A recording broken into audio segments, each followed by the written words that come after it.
What is good, everybody? My name is Kat. Today we're doing a team building video. Truthfully, I wanted to do another updated equipment guide video. They are about to revamp the equipment system. I'm still going to cover this equipment stuff because it is essential in team building. It's besides the point. Let's get straight into the guide. In this past year, the power creep has gone insane with the new design philosophy.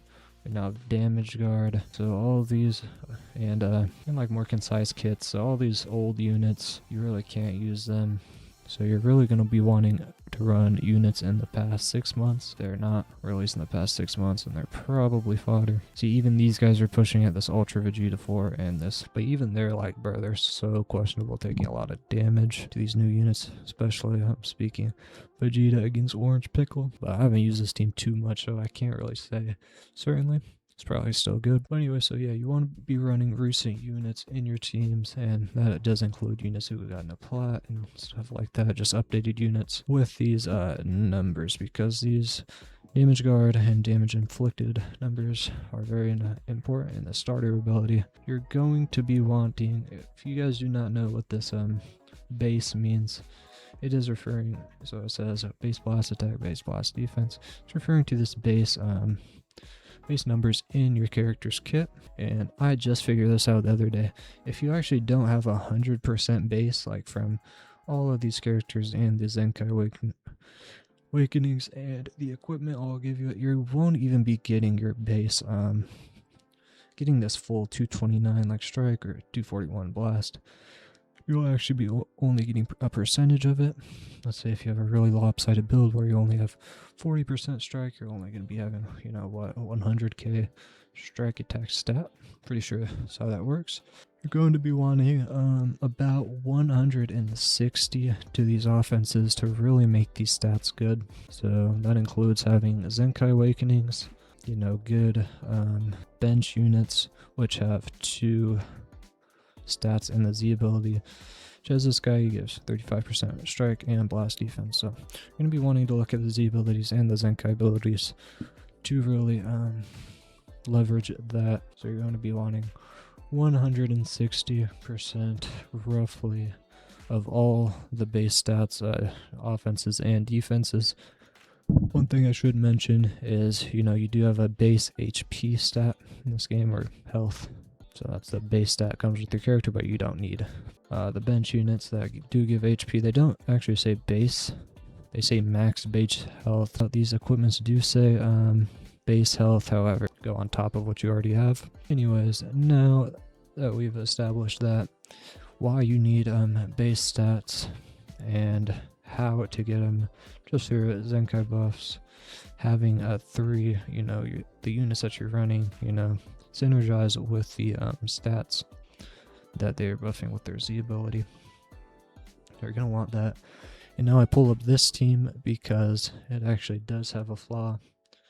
So if you calculate the base strike attack, I said you should typically have 160%, you know, to actually get a high, you know, base stat to multiply. This one only has, so you're getting 30 from Omega, 38 from Super Saiyan 4 Goku on the bench. That's only 68. You're getting 18 from this equip. You're actually only getting 15. I thought you got 18. 15, so that's 70 to 83. Well, you're getting less than I thought. I thought I gave 18. Only getting 83 plus a Zenkai. That's 118.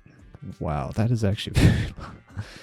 That's very low. 118 for Super Saiyan 4 Goku, because these other guys are going to be getting 123 because their Zenkai buffers get 40% strike instead of 35. So 118, yeah, that's actually very bad. If you don't know why that's important, obviously your strike arts cards are going to be less powerful. And also, some people would not know the blue card is actually based off of not only the special move damage you're getting from equips, but more importantly, the base strike attack of the character of melee blue cards. Blast range-based blue cards are based off of the base blast attack we're getting from, as I said, Zenkai buffs, the abilities, and equipments. So why is this important? So let me give you guys an example. So Goku's getting 229 what did I say? He's getting 118. He's only getting 270 strike attack. Well, honestly, that is not that bad. Oh my god, I fucking restarted the app. It's honestly not that bad. It's something. So, you know, I thought it was really bad. I'm like, you know, that's not terrible. That is not terrible. That's like the base of some strike characters, most strike characters. And so you're gonna want the base I've been mentioning. This goes for offenses and defenses. I could go for examples all day. And why that is important, because you're going to be wanting pure as well. So let me guys quick. So anything that doesn't say base, it just says strike attack, like in this third slot, it's actually not going to be multiplying the base number and giving you more towards that. So all the base is adding up.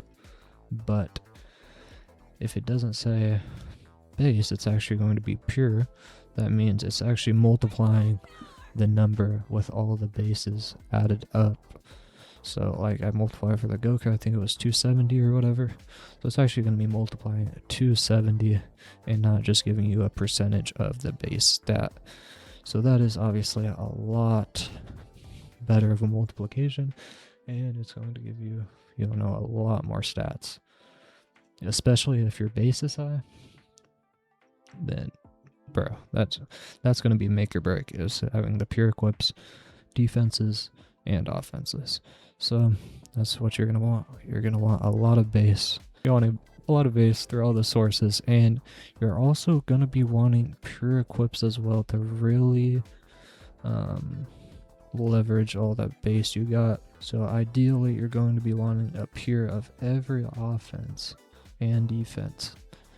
So that's why you are not really seeing much HP buffers these days. It's less important when we have all of these pure equips and all of these Zenkai buffers. The HP is not as important anymore. Now, I don't mean that. Like, the HP is very important. You're going to at least want, this is just my arbitrary number, but you're going to be at least wanting 20% base health on all of your characters, no matter what.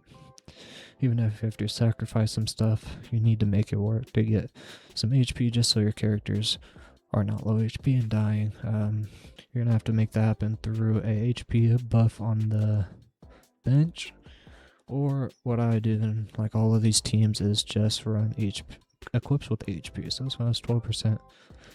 This one has 12%. This one has 10%. So yeah, that's a lot of HP. I would say anything above 20 is, you don't need it, but obviously HP is like the best thing you can get, really.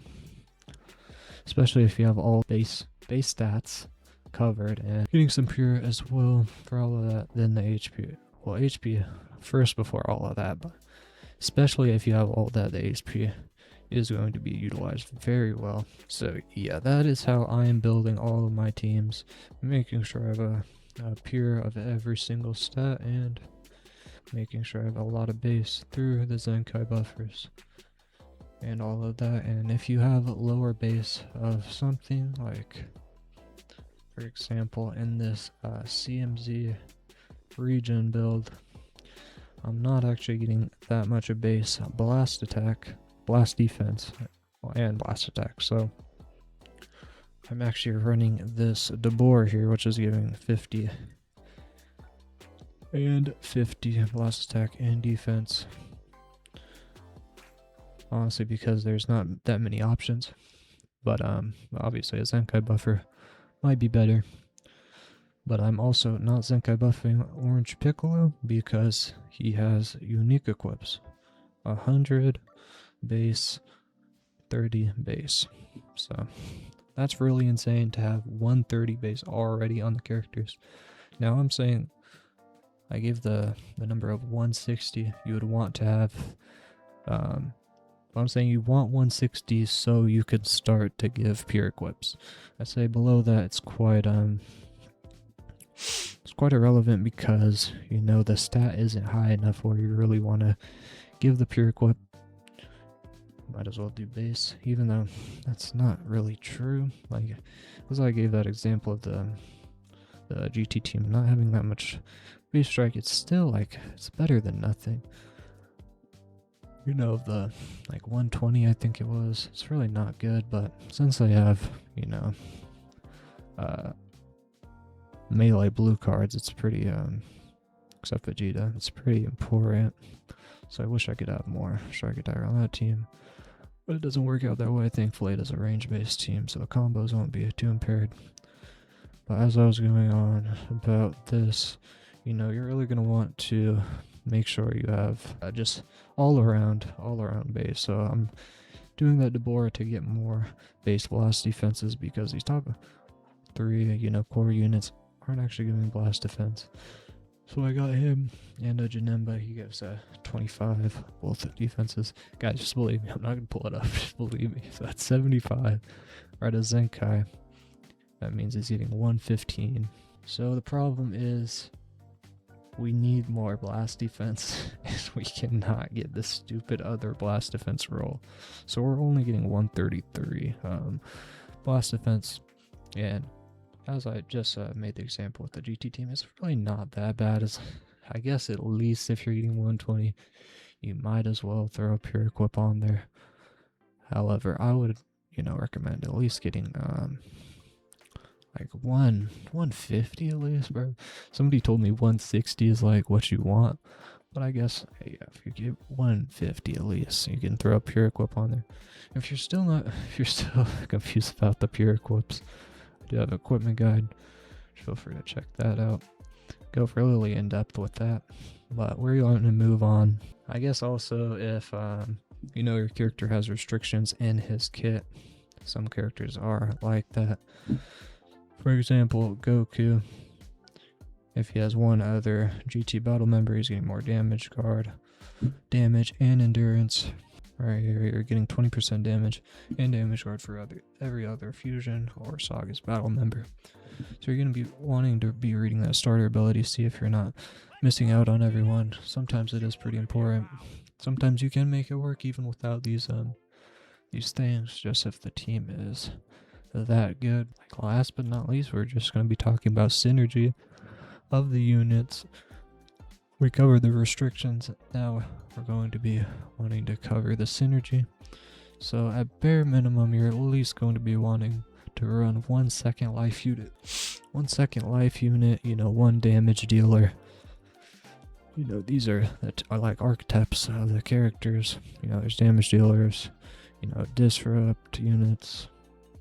Second life is the most prominent form of that.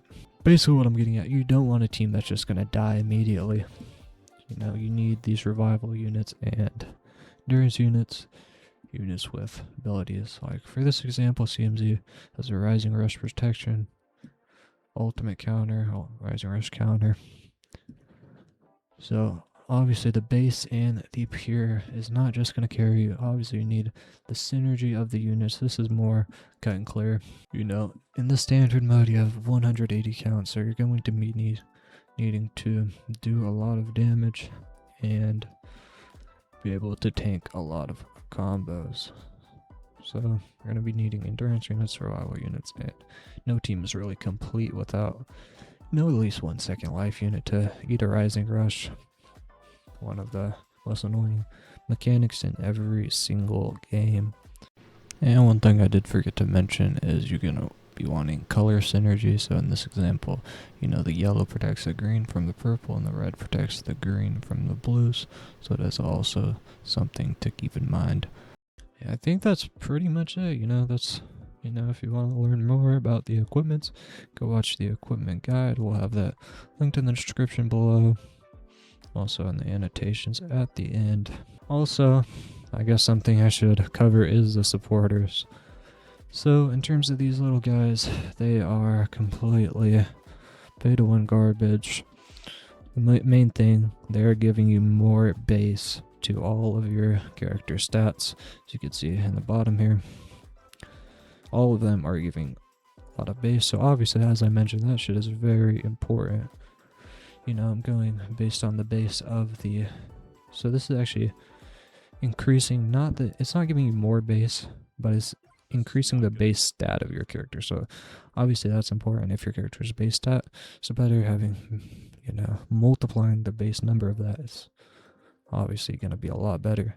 So that's why I would recommend to only having these supporters you get from banners rather than the free-to-play supporters you get from logging in and just claiming that from the shop, because these guys actually give like double the amount of a maxed out supporter at level 1. That's not entirely true. It's just 1,000 more. But yeah, if you guys can level them up, which I don't recommend, save for your banners, save for the good units. That'll be what's most important. You can level these guys up. They will actually increase the base stat of your character, and obviously they have certain conditions. So you want to read up on that. It's not too complicated. But that's basically what they're doing. And there will be a lot of options for supporters. They're not going away anytime soon. Hopefully we just get more ways to level them up freely without spending chrono crystals. Maybe stars as well I could cover. So obviously the base stats on your character are highly influenced through stars. See, this base, offenses are pitiful from Buhan here because he's only 5 stars. Then you max him out, it's actually a lot higher. That goes for all of the base numbers and the HP. So that is how that works. It's a very pay to win. If you only have low star characters, that will, impair your team. But however, at least if you have the 6-star, that's when you get the second Z ability to get, an extra stat with these newer characters. Get an extra base stat, so that's pretty good. Say better, and you'll get an increase to the stats of the base character. God, how many times have I fucking said that? And this new system is very pay to win, where if you get a 14, you can actually get pure. You can actually get just pure going on there, which is actually based upon not even multiplying the sum of the base stats. Is literally just multiplying the damage by giving you extra fucking damage and damage guard and shit like that, even HP. In some cases it looks like this is only for the major celebration characters, but still as gives it no cope. It's really slimy of them to really introduce this and really having it be so prevalent. I guess I don't know what to say. Like, it's a lot. They're doing it for a lot of characters. What I'm trying to say. I did it for 4 characters this Legends Fest. I'm assuming they'll do it for 4 more characters in the anniversary. Anyways, bro, if you guys enjoyed, if this was any help to you guys, make sure to like up, subscribe if you already new, and as always, stay up and stay legendary.